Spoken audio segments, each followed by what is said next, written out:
যে বিষয়টি আমার আপনার দুনিয়া এবং আখিরাতের সাথে খুবই সম্পৃক্ত, হালাল জিন্দিগি, হালাল উপার্জনের আবশ্যকতা এবং নবীরা কি কর্ম করতেন, কিভাবে নবীরা উপার্জন করতেন, ইনকাম করতেন, এই বিষয়ে আমরা কয়েকটি আলোচনা রেখে আমরা নামাজ শুরু করে দিব ইনশাআল্লাহ। রাসূল সাল্লাল্লাহু আলাইহি ওয়াসাল্লাম বলেন, তলাবু কাসবিল হালাল, হালাল ইনকাম করা ফরিয়দা, এটা হচ্ছে ফরজ। আমরা সবাই উপার্জন করি, ইনকাম করি, আর সেই ইনকাম করা, হালাল ইনকাম করা, সহজে উপার্জন করা, এটা আল্লাহ তাআলা ফরজ করে দিয়েছেন। কারণ কি, হালাল ইনকামের মাধ্যমে আদর্শ পরিবার হবে, হালাল ইনকামের মাধ্যমে দেশ উন্নত হবে, হালাল ইনকামের মাধ্যমে সুস্থ ধারার সমাজ প্রতিষ্ঠিত হবে, দারিদ্র বিমোচন হবে, কর্মসংস্থান সৃষ্টি হবে এবং আল্লাহ তাআলা যেই রিজিক আমাদের জন্য পৃথিবীতে দিয়েছেন সেই রিজিকের সমভাবে তা বন্টিত হবে। এজন্য এবং হালাল ইনকামের মাধ্যমে সমাজে এবং রাষ্ট্রে কোনো নৈরাজ্য সৃষ্টি হবে না, বিশৃঙ্খলার সৃষ্টি হবে না। এই জন্য হালাল ইনকাম করাকে, হালাল উপার্জন করাকে আল্লাহ তাআলা ফরজ করে দিয়েছেন। মহান আল্লাহ তাআলা বলেন, ইয়া আইয়ুহাল্লাযীনা আমানু, হে ঈমানদারগণ, কুলু মিন তাইয়্যিবাতি মা রাযাকনাকুম, আমি যে উত্তম রিজিক দিয়েছি তোমরা তা গ্রহণ করো। অর্থাৎ হালাল ইনকামের মাধ্যমে তুমি তোমার জীবিকা নির্বাহ করো। আরেকটি আয়াতে আল্লাহ তাআলা বলছেন, লা তাকুলু আমওয়ালাকুম বাইনাকুম বিল বাতিল, তোমরা একে অপরের সম্পদকে অন্যায়ভাবে দুর্নীতির মাধ্যমে অবৈধ পন্থায় তোমরা গ্রহণ করো না।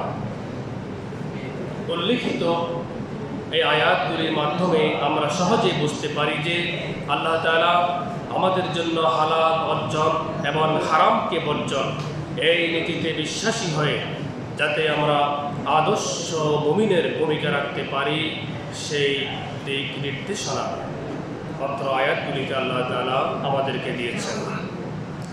কোনো অবস্থাতেই যেন হারাম ইনকামের মাধ্যমে আমরা নিজেদের জীবনকে যেন কলুষিত না করি, আল্লাহ তাআলা বারবার আমাদেরকে হালাল ইনকামের ব্যাপারে সতর্ক করেছেন। হাদিস শরীফের মধ্যে আল্লাহ তাআলা বলেন, ইন্নাল্লাহা তাইয়্যিব, আমি আল্লাহ পবিত্র। আল্লাহ তাআলা কি বলছেন? ইন্নাল্লাহা তাইয়্যিব, আমি আল্লাহ পবিত্র। বলুন তো, আমাদের আল্লাহ কি পবিত্র? লা ইয়াকবালু ইল্লা তাইয়্যিবা, তিনি কোনো পবিত্র ইনকাম ছাড়া, হালাল ইনকাম ছাড়া কোনো কিছুই তিনি গ্রহণ করেন না। আমি যদি হারাম ইনকাম করি, হারাম উপার্জন করি, আর যদি বছর শেষে লাখ লাখ টাকা যাকাত দিই, এর মধ্যে কোনো ফায়দা নেই। আমি যদি হারাম ইনকাম করি এবং প্রতি বছরই হজ করি, উমরা করি, এর মধ্যে কোনো ফায়দা নেই। আমি যদি হারাম ইনকাম করি এবং জনহিতকর কাজ যদি পরিচালনা করি, মসজিদ, মাদ্রাসা এবং জনহিতকর যত কাজ করি না কেন, এগুলিতে কোনো ফায়দা নেই। কারণ দুর্নীতির মাধ্যমে অবৈধ পন্থায় ইনকাম করে, চুরি করে, ডাকাতি করে, ইনকাম করে আল্লাহ রাস্তায় দান করার জন্যে আল্লাহ তাআলা এই ধরনের কোনো কথা বলেন নাই। সম্মানিত উপস্থিতি, আমরা সকলেই মসজিদের আদব রক্ষা করি। প্রিয় শিক্ষার্থী বৃন্দ, আমি আপনাদেরকে দৃষ্টি আকর্ষণ করছি, আমরা সকলেই একটু চুপ হয়ে আমরা খুতবা শুনি। হ্যালো, আমি আপনাদেরকে বলছি, সবাই শুনছেন তো ইনশাআল্লাহ? আমরা সবাই এখন মসজিদে আছি, আমরা মসজিদে পবিত্রতা রক্ষা করি, আমরা সবাই একটু চুপ থাকি, কেমন? আপনাদেরকে 10 থেকে 15 মিনিট কষ্ট দিব, আমরা একটা বিষয় আলোচনা করব, এরপর আমরা নামাজ শুরু করে দিব। এখন মসজিদের আদব হচ্ছে, শুক্রবারে যখন খুতবা হবে মনোযোগ সহকারে ইমাম সাহেবের খুতবাটাকে শ্রবণ করা। এখানে আপনি কোরআনে এবং হাদিসের কিছু কথা আপনি শুনতে পাবেন, যেগুলি আপনার এবং আমার দুনিয়া আখিরাতের অনেক ফাতে হবে ইনশাআল্লাহ। আপনারা আমাদের মেহমান, আপনারা এসেছেন, আমরা খুবই খুশি। আমরা অনুরোধ করব মসজিদ যেভাবে পবিত্রতা রক্ষা হয়, এটা মসজিদ, এটা আল্লাহর ঘর। সেজন্য আমরা এখানে যতটা বিনয় হওয়া যায়, আমরা এখানে আল্লাহর সামনে বিনয় হব ইনশাআল্লাহ। বলুন আমরা আপনাদের জন্য দোয়া করব, আল্লাহ তাআলা যেন আপনাদের মেধাশক্তি বৃদ্ধি করে দেয়, আপনাদেরকে যেন দেশের একজন সুনাগরিক, শিক্ষা দীক্ষা যেন পরনাগরিক হওয়ার তৌফিক দান করে। আমরা প্রাণ খুলে দোয়া করব। সেজন্য আমরা একটু বিনয় হয়ে বসি এবং আল্লাহর দরবারে বিনয় হওয়ার চেষ্টা করি। আল্লাহ তৌফিক দান করুন, আমিন। আলোচনা করছিলাম হালাল ইনকামের ব্যাপারে। সেজন্য আমাদেরকে হালাল ইনকামের প্রতি অবশ্যই সতর্ক থাকতে হবে এবং হারাম হতে উপার্জন সেই দিকেও লক্ষ্য রাখতে হবে। নবী করিম সাল্লাল্লাহু আলাইহি সাল্লাম বলছেন, ইলতামিসুর রিজক ফিল খাবায়ের। তিনি বলছেন, এই পৃথিবীতে লুকায়িত যত রিজিক আছে তুমি তন্ন তন্ন করে খুঁজে বের করো। অর্থাৎ তুমি তোমার উপার্জনের রাস্তাকে, উপার্জনের পথকে তুমি তালাশ করো, অন্বেষণ করো, চেষ্টা করো। ইলতামিসু বলা হয় যে গভীর দৃষ্টিতে, গভীর পর্যবেক্ষণের মাধ্যমে যে জিনিস উদ্ধার করা হয় সেটাকে হাদিসে বলা হয় ইলতামিস। দেখুন, ইসলাম কাজের প্রতি উৎসাহিত করেছে। ইসলাম কাজের প্রতি, কর্মের প্রতি উৎসাহ, উদ্দীপনা, প্রণোদনা, ইনভেস্টমেন্ট যাই বলুন, ইসলাম সবগুলির ক্ষেত্রে আমাদেরকে স্পেশাল প্রণোদনা দিয়েছেন। আল্লাহ তাআলা বলছেন, ওয়ালাকুম ফিল আরদি আয়াতুল লিল মুকিনিন। এই পৃথিবীতে অসংখ্য নিদর্শন তোমাদের জন্য। এই পৃথিবীতে জলে এবং স্থলে সর্বত্রই অসংখ্য নিদর্শন, অসংখ্য রিজিকের অসংখ্য রাস্তা আল্লাহ তাআলা আমাদের জন্য দিয়েছেন। তিনি অন্য জায়গায় বলেছেন, ওয়াল্লাযী জাআলা লাকুমুল আরদা যালুলা। এই পৃথিবীকে আমি তোমাদের সেবায় নিয়োজিত করেছি। যেমন সমুদ্র আমাদের সেবা করছে, নদীগুলি আমাদের সেবা করছে, গাছপালা, তৃণলতা আমাদের সেবা করছে, পাহাড় পর্বত আমাদের সেবা করছে, এমনকি ডায়মন্ড বলেন, গোল্ড বলেন, যা কিছু এই পৃথিবীতে আছে, ওয়াল্লাযী খালাকা লাকুম, সব কিছুই আমি তোমাদের জন্য সৃষ্টি করেছি। আল্লাহ তাআলা বলছেন, সুবহানাল্লাহ। এজন্য এই পৃথিবীতে যা আছে শুধুমাত্র যেগুলি আমরা দেখি সেটা নয়। এজন্য নবী করিম সাল্লাল্লাহু আলাইহি সাল্লাম বলছেন, তোমরা তন্ন তন্ন করে এই রিজিক, আল্লাহ তাআলা যে রিজিক তোমাদের জন্য দিয়েছে তার অনুসন্ধান তোমরা করো। দেখুন, মুসলিম জগতে আল্লাহ রাসূলের এই হাদিসের উপরে আমল খুবই কম, কিন্তু অমুসলিম জগতে এই হাদিসের উপর আমল অনেক বেশি। তারা এখন ব্লু ইকোনমির কথা বলছে, আর আমরা আছি সমুদ্রের উপরিভাগ নিয়ে। আমরা অর্থাৎ সমুদ্রে ইলিশ মাছ পেলাম, চিংড়ি মাছ পেলাম, এখানে শেষ। আর ওরা বলছেন সমুদ্রের তলদেশে, এটা আল্লাহ রাসূল বলছেন, তোমরা তন্ন তন্ন করে অন্বেষণ করো। আর তারা বলছেন সমুদ্রের তলদেশে যেই পরিমাণ রিজিক আল্লাহ তাআলা রেখেছেন পৃথিবীর তুলনায় তার খুবই কম, পৃথিবীতে খুবই কম তার তুলনায়। এবার আমরা পাহাড় পর্বতের উপর যা কিছু আছে আমরা তা নিয়ে সন্তুষ্ট আছি, কিন্তু তারা বলছেন পাহাড় নিচে যেই পরিমাণ ডায়মন্ড, যেই পরিমাণ দামি পাথর আছে, অর্থাৎ এই যে অনুসন্ধান করো, এই অনুসন্ধান করার কথা কোরআনে আছে এবং হাদিসে আছে। আপনি জানেন, এমনকি সমস্ত নবীগণ, কোরআন সমস্ত নবীগণ স্বহস্তে উপার্জন করেছেন। আপনি জানেন, পৃথিবীতে সবচেয়ে দামি মানুষ, পৃথিবীতে সবচেয়ে সম্মানিত মানুষ হচ্ছেন আল্লাহ পাকের নবীগণ, আর সেই নবীগণ স্বহস্তে উপার্জন করেছেন। অর্থাৎ জনগণ থেকে হাদিয়া আসবে, জনগণ থেকে ইনকাম আসবে, এই ধরনের আশা কোনো নবী করেন নাই। প্রত্যেক নবীরা স্বহস্তে উপার্জন করেছেন, নিজের যোগ্যতাকে অর্জন করেছেন, আল্লাহ তাআলার নির্দেশকে তারা পালন করেছেন। নবী করিম সাল্লাল্লাহু আলাইহি ওয়াসাল্লাম বলছেন, মা মিন নাবিয়্যিন ইল্লা ওয়াকাদ আরআল গনাম। ছাগলের পরিপালন ছাড়া আর কি কোনো কাজ নেই? অর্থাৎ তিনি বলছেন, আল্লাহ তাআলা নবীদের মাধ্যমে, পৃথিবীর শ্রেষ্ঠ মানুষগুলির মাধ্যমে ছাগলের পরিপালন করিয়েছেন এজন্য যে সকল কাজেই সম্মান আছে এই কাজগুলির স্বীকৃতি দেওয়ার জন্যে। এমনকি নবী করিম সাল্লাল্লাহু আলাইহি সাল্লাম, যার সম্মান কুল কায়নাতে, যার এত বেশি মর্যাদা, আকাশ সম্বি যার মর্যাদা, তিনি কি বলছেন, কুনতু আরাল গরাম, আমি মক্কা শরীফের সামান্য কিছু সম্মানিতে আমি ছাগলের পরিপালনের দায়িত্ব পালন করেছি। বলুন সুবহানাল্লাহ। অর্থাৎ সমস্ত কাজের স্বীকৃতি আল্লাহ তাআলা, ছোট হোক বড় হোক, সমস্ত কাজের স্বীকৃতি সর্বপ্রথম পৃথিবীর শ্রেষ্ঠ মানুষগুলির মাধ্যমে আল্লাহ করিয়েছেন, যেন কোনো কাজকে মানুষ ছোট মনে না করে। এজন্য ছাগল, ভেড়া, দুম্বা এগুলির পরিপালনের মাধ্যমে তিনি সমস্ত কাজের স্বীকৃতি দিয়েছেন। আসুন, সমস্ত কাজকে এইভাবে স্বীকৃতি দিয়েছে ইসলাম।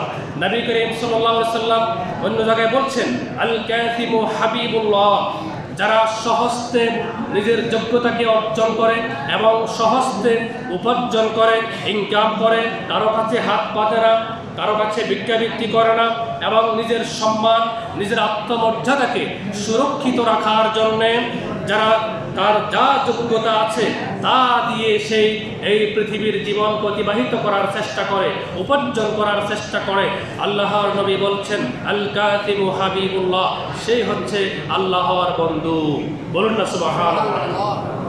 এই যে মানুষ সহজে উপার্জন করে, যদি সে সহজে হালালভাবে উপার্জন করে, হালালভাবে তার জিন্দিগি অতিবাহিত করে, তার এই কর্মের কারণে আল্লাহ তাআলার সেই বন্ধু হয়ে যায়।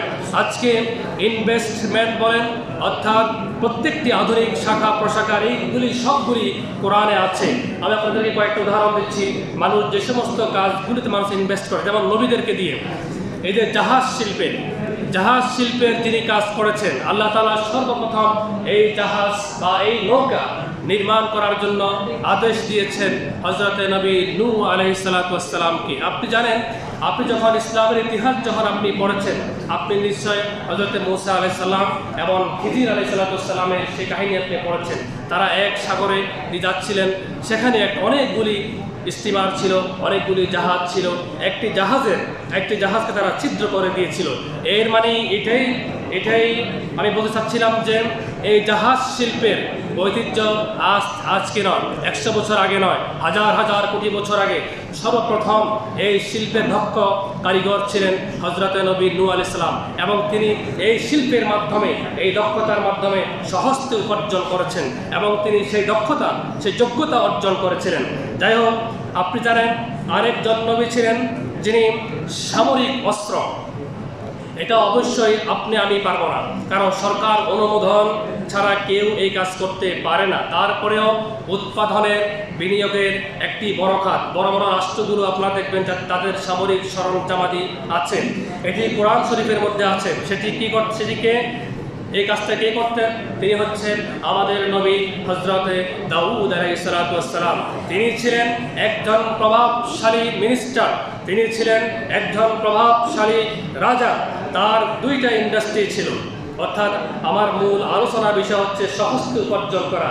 এই জন্য নিজেকে যোগ্য করে যে কর্ম আমরা করি না কেন, যে শিক্ষা আমরা অর্জন করি না কেন, সেই শিক্ষার মাধ্যমে আমরা যেন নিজেকে যোগ্যতাপূর্ণ নাগরিক হিসাবে, যোগ্য হিসাবে যেন নিজেকে গড়িয়ে তুলতে পারি, তাহলে এই দুনিয়া আপনার জন্য সুন্দর এবং আখিরাত আপনার জন্য সুন্দর।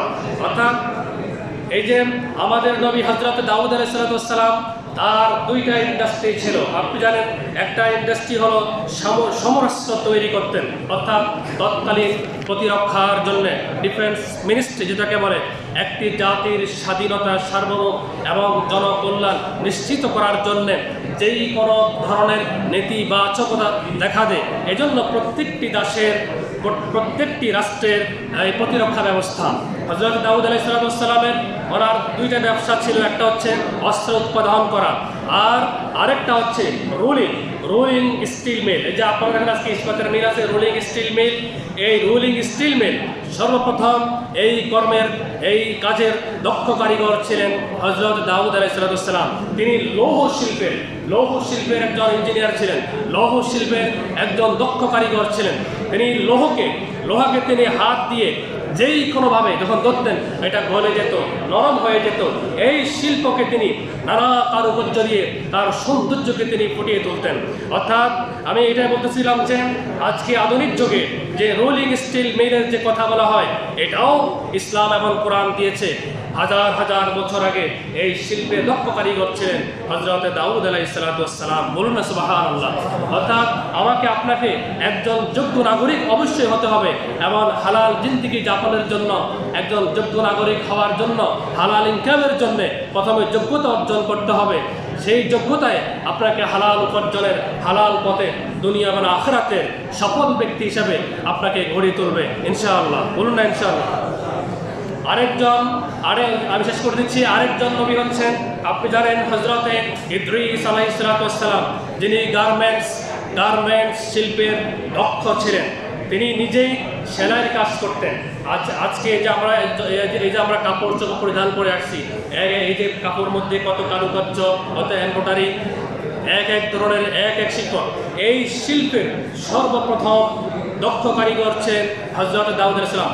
আপনি জানেন আজকে বাংলাদেশে এই গার্মেন্টস শিল্প একটি বড় সেক্টর। এই কাপড় চোপড়কে আল্লাহ তাআলা অনেক গুরুত্ব দিয়েছেন।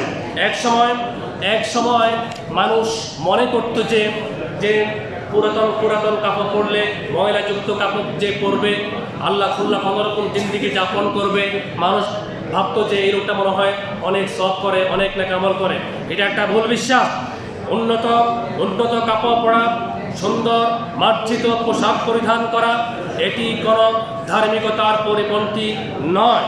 বরং আল্লাহ তাআলা বলছেন, কুল, হে নবী আপনি বলে দিন ওই সমস্ত লোকদেরকে যারা নিজেরা মন করা ফতোয়া দিয়ে থাকে, কুল মান হারামাল্লাহ, কে তাদেরকে হারাম করেছে, কে তাদেরকে নিষেধ করেছে, অথচ আমি আল্লাহ মানুষকে সেই জ্ঞান দিয়েছি, তার দক্ষতা দিয়েছি। সেই দক্ষতা, সেই জ্ঞানের মাধ্যমে সে তার কাপড় চোপড়কে কত নতুনত্বে, কত সুন্দর কারুকার্য দিয়ে সেই পোশাককে সে সৃষ্টি করে। এই জ্ঞান আল্লাহ দিয়েছেন, এটা আমি দিয়েছি, এটা আমার সৃষ্টি। এই পোশাকের অনেক গুরুত্ব আছে। নবী করিম সাল্লাল্লাহু আলাইহি ওয়াসাল্লাম তিনি যখন মেরাজে যাচ্ছিলেন, আপনারা জানেন হযরত জিবরাইল আলাইহিস সালাম ওনার জন্য স্পেশাল পোশাক, বিশেষ পোশাক ওনার জন্য নিয়ে এসেছেন। তার মানে পোশাকের গুরুত্ব।